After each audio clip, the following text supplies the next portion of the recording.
Capturas escasas e prezos moderados. Este é o panorama que deixa a volta ao traballo da flota do cerco que esta semana retomaba a actividade tras máis dun mes de paro.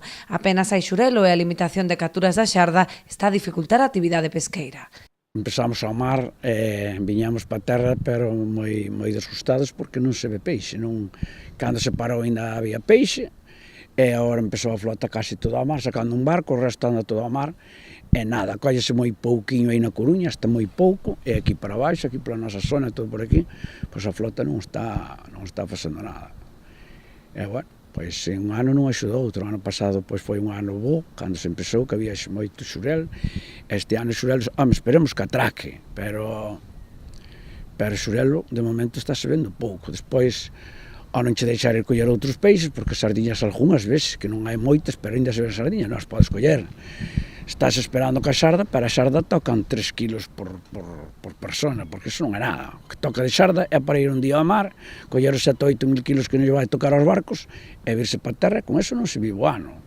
Os cerqueiros aguantarán este mes coa vista posta en marzo cando arranca a campaña do Verdel e a costeira da Anchoa. A flota está esperando pola campaña do Verdel, pero foi o que che dixen antes, que fai un barco con 8.000 kilos de Verdel, que menos poñer 6.000 ou 7.000 diarios, porque é un mes, estamos falando co Verdel, por aquí pasa un mes. A Anchoa aquí, por exemplo, aquí na novena temos la aberta, pero de momento non se ve Anchoa, non.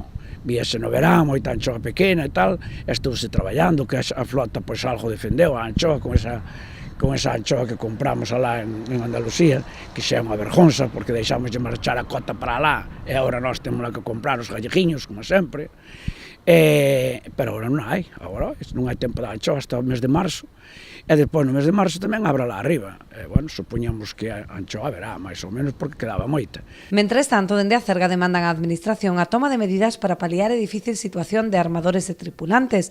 O incremento de cotas nalgunhas especies axudaría a ir tirando nestas semanas á espera da apertura doutros caladoiros.